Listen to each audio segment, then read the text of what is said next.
Reddit pregunta: ¿cuál es tu ejemplo de no nos separa la política, nos separa la realidad?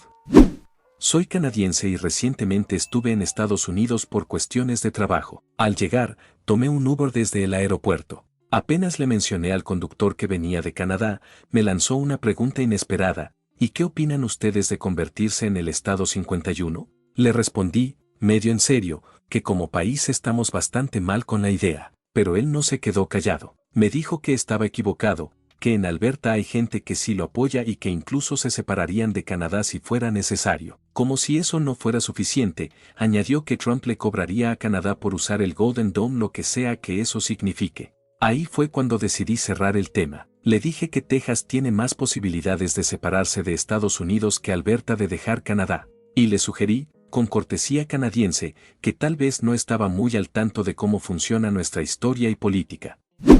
Una vez, mi papá me dijo que yo era demasiado tolerante. Parce, por favor, tú y todos los adultos en mi vida pasaron años desde kinder hasta el último año de prepa repitiéndome que todos los hombres son creados iguales, que no debía fijarme en el color de piel, que Estados Unidos es un crisol de razas, que todos merecen una oportunidad, que hay que tratar a todos con respeto, y que cualquiera puede llegar a ser presidente. ¿Y ahora te sorprende que no sea racista ni ningún otro tipo de imbécil? ¿En serio? Señor, eso no es ser demasiado tolerante. Eso es, literalmente, haber escuchado lo que ustedes me enseñaron. Mi mamá es terapeuta respiratoria, una profesional de la salud especializada en el sistema respiratorio. Durante la pandemia, llegaba a casa todos los días con historias que parecían salidas de una película de terror. Gente que literalmente se estaba muriendo mientras insistía que todo era un invento, una conspiración, una completa locura. Me contaba de pacientes con los pulmones colapsando, ahogándose, agarrándose el pecho, luchando por respirar, y aún así, culpaban a ella. Le decían que les estaba haciendo daño, que los estaba empeorando. Uno de ellos, en particular, no se me olvida. Pasó el día entero acusándola, gritando entre bocanadas de aire que era culpa suya. Murió esa misma noche. Tengo un amigo que dice que el COVID fue un invento. Pero si fue real, entonces fue China quien lo liberó a propósito para sabotear a Trump. Aunque, claro, tampoco fue tan grave como dijo Fauci y de paso, según él, a Fauci deberían meterlo preso. En cada conversación, sin importar el tema, encuentra la forma de meter a la fuerza que el cambio climático es un invento, que los científicos llevan mintiendo desde los años 70 para dañar a las industrias estadounidenses. Y que incluso los mismos datos del clima, los que él claramente no entiende, demuestran que los científicos están equivocados. Literalmente cualquier cosa relacionada con la ciencia, él la descarta de inmediato. Cree que sabe más que cualquier experto, que todos los que tienen formación están comprados o manipulados, y se comporta como si fuera la persona más inteligente de cualquier sala. Spoiler, no lo es. Creo que el ejemplo más extremo fue cuando mi mamá dijo que se preguntaba si realmente había una guerra en Ucrania, porque no se ven videos, solo fotos del después. Y yo como, mamá, hay miles de videos. Solo que no los estás viendo porque andas en las páginas equivocadas. Pero el ejemplo más constante, el que sigue pasando y todavía me cuesta procesar, es el COVID. Cuando llegó el COVID, de verdad pensé que era algo innegable. Algo tan real, tan masivo, tan evidente, que nadie podría atreverse a negarlo. Pensé que, por una vez, la realidad iba a ser tan clara que no iba a haber espacio para teorías raras. Y, sin embargo, la gente salió a negarlo. Millones de muertes solo en Estados Unidos, familias destruidas, sistemas de salud colapsados, personal médico exhausto. Y aún así, hay quienes siguen diciendo que todo fue una mentira, una conspiración, una agenda. No lo entiendo. De verdad, no puedo entender cómo alguien puede ver todo lo que pasó y aún así negarlo. A finales de los 90, tuve una conversación muy seria con una amiga conservadora. Le dejé bien claro que sí, Bill Clinton era una persona bastante despreciable. No lo defendía como ser humano, pero lo votaba porque políticamente hacía cosas que me parecían correctas. Ella, muy indignada, me dijo que no podía superar la mugre, que la moral del líder era lo más importante. Bueno, está bien, pensé, al menos tiene principios. ¿Y ahora? La misma amiga duda que Donald Trump haya engañado alguna vez a su esposa. Cree que lo de la famosa grabación fue solo un chiste de vestidor y está convencida de que no es racista. Y ahí estoy yo, mirando cómo la persona que antes exigía integridad moral en los políticos, ahora defiende a un hombre con más escándalos que discursos coherentes. Al parecer, la mugre ya no le molesta tanto cuando viene en forma de spray naranja y con gorra roja. Qué curioso cómo evolucionan los principios. O mejor dicho, cómo se evaporan cuando el político en cuestión dice lo que uno quiere escuchar. Tuve una pelea política con alguien que usó el término Biden Bucks, una expresión coloquial y sarcástica que se popularizó en Estados Unidos, especialmente en círculos conservadores, para referirse a los cheques de estímulo económico entregados durante la presidencia de Joe Biden en respuesta a la pandemia de COVID-19. La idea era hacer creer que todos los apoyos económicos de esa época fueron iniciativa exclusiva de su administración. Pero, ¿de qué estamos hablando realmente? Fue Donald Trump quien entregó la gran mayoría de ese dinero durante la emergencia sanitaria por COVID-19. Su nombre estaba impreso en los cheques. Además, su gobierno fue el responsable de impulsar y luego perdonar los préstamos del programa de protección de pago. ¿Y ahora resulta que todo eso fue obra de Biden? ¿En serio? Parece que les lavaron el cerebro tan profundamente que olvidaron por completo lo que vivieron con sus propios ojos. Fue genuinamente aterrador. Era como discutir con alguien atrapado en una versión alternativa de la historia, convencido de que tú eres el que no entiende nada.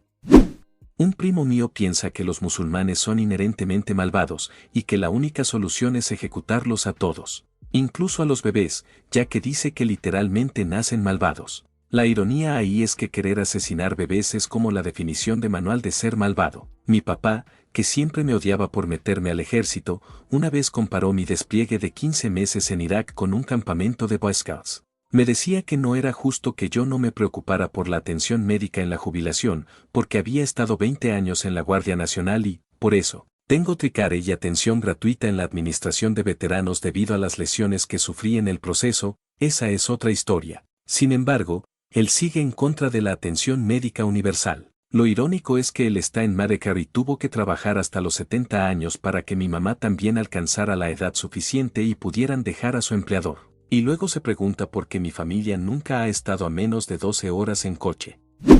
Todo el movimiento antivacunas en Occidente me parece una locura, especialmente cuando se trata de enfermedades tan graves como el sarampión. Crecí con ciertos privilegios en un país del tercer mundo, y una cosa que nunca olvidé es que allá todos peleaban por vacunar a sus hijos, los ricos, los pobres, los indigentes, todos. Recuerdo claramente que cuando tenía 4 años hubo un brote de sarampión en mi comunidad. De repente, algunos niños dejaron de venir a mi clase y nunca regresaron. Años después me enteré de que algunos habían muerto, y otros quedaron con secuelas tan graves que tuvieron que abandonar la escuela. Después me mudé a Canadá y descubrí que soy de las pocas personas de mi edad que tiene la cicatriz de la vacuna contra la viruela y créeme, eso ya es raro aquí. Pero lo que me saca de quicio es escuchar a padres irresponsables decir que no van a vacunar a sus hijos contra el sarampión, justo cuando estamos en medio de otro brote. Me dan ganas de darles una buena lección por lo peligroso y estúpido que es poner en riesgo la vida de sus propios hijos.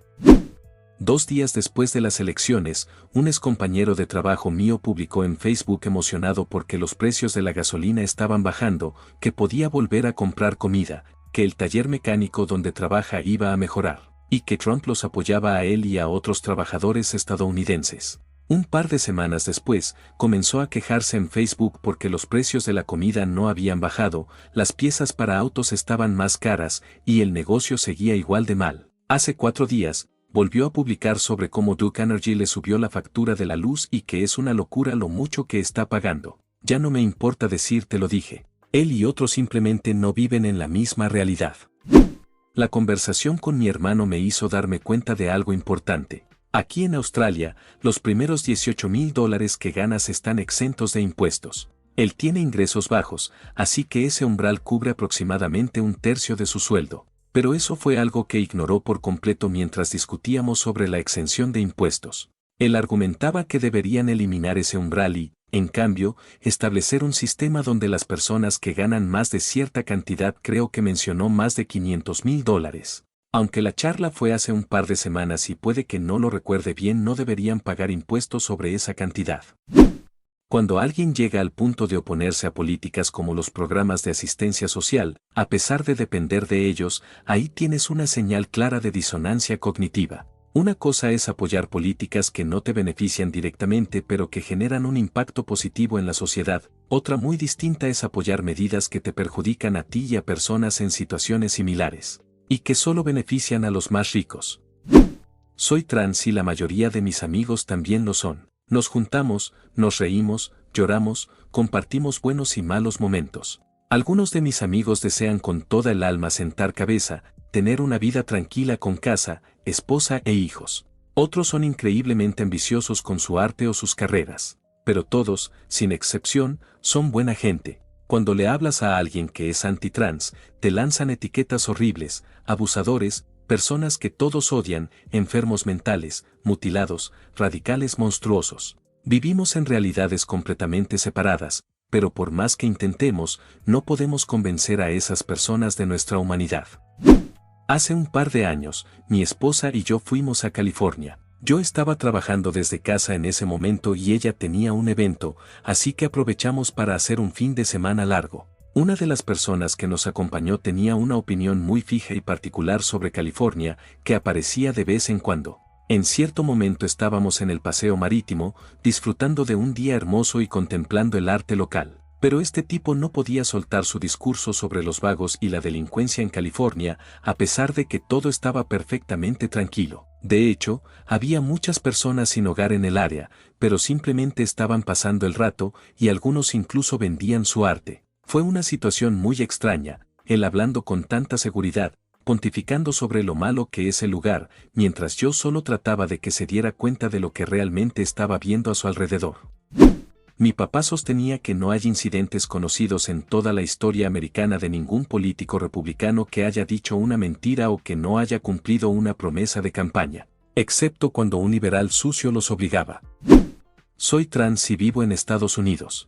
A veces la gente me dice cosas como, no creo que nada de lo que ha hecho Trump te afecte o tienes derechos especiales y la gente te trata bien porque eres trans. Y yo pienso, ese nivel de desconexión es simplemente increíble. ¿De verdad no saben nada de la legislación que se ha aprobado? ¿O de las órdenes ejecutivas? ¿O de todo lo que ha estado pasando en los últimos meses? Parece que viven en una burbuja donde nada de eso existe, y eso es aterrador. Mi tía me dijo que está en contra de las personas trans porque simplemente no cree que sea justo que los hombres estén en los deportes femeninos. Dice que todavía me quiere. Mientras tanto, gracias a su voto, legalmente ya no puedo obtener un pasaporte y la mitad de mis documentos legales no coinciden entre sí porque no puedo cambiar mi sexo o nombre en algunos de ellos. Lo único que quiero es que mis documentos legales reflejen quién soy realmente. Me da miedo que eso se use en mi contra. Todos los días vivo con el temor de que mi seguro médico me niegue la atención por ser transgénero. Hay tanta gente que quiere que me desaparezca solo por existir. Que se joda. Este es mi país también y yo vivo aquí, carajo. Muchas gracias por ver el video, chicos. Recuerden suscribirse, darle like, comentar y compartir el video para que YouTube recomiende a más gente. Nunca olviden comentar si tienen algo similar con esta pregunta y que tengan un buen día. Hasta el próximo video.